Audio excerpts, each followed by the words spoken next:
திருட முயன்ற வடமாநில வாலிபர்கள் மடக்கி பிடித்து தர்ம அடி கொடுத்த கோவை மக்கள், தப்பிய திருடர்களும் தேடி வரும் காவல்துறையினர்.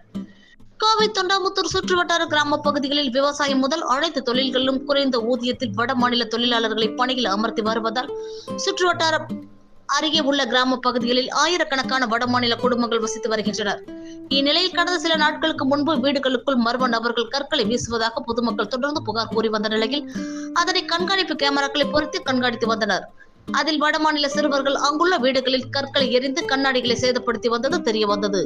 வேறு ஏதேனும் அசம்பாவித சம்பவங்கள் ஏற்படும் முன்பு அவர்கள் மீது நடவடிக்கை எடுக்க வேண்டும் என காவல்துறையில் புகார் அளித்துள்ளனர். இந்நிலையில் கெம்பனூர் பகுதியைச் சேர்ந்த டிரைவர் சக்திவேல், மணிமேகலை என்பவர் குடும்பத்தினருடன் கன்னியாகுமரிக்கு சுற்றுலா சென்று உள்ளனர். பின்னர் இன்று திரும்பி வீட்டிற்கு வந்து பார்த்தபோது வீட்டின் பின்புற கதவு உடைக்கப்பட்டிருந்ததை கண்டு அதிர்ச்சி அடைந்தனர். உள்ளே சென்று பார்த்தபோது திருடர்கள் இருப்பது தெரிய வந்தது. திருடர்கள் என கூச்சலிட்டதால் அருகில் இருந்தவர்கள் வருவதற்குள் அங்கு இருந்த 4 பேர் தப்பி ஓடி தோட்டத்திற்குள் புகுந்தனர்.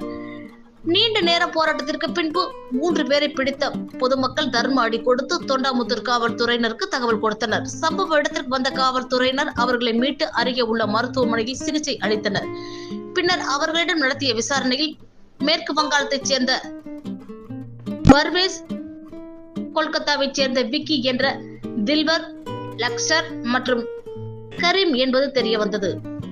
பின்னர் அங்கு இருந்து தப்பி ஓடிய மற்றொரு நபரை பொதுமக்கள் உதவியுடன் தேடி வருகின்றனர். இதனால் பகுதியில் பெரும் பரபரப்பு ஏற்பட்டது.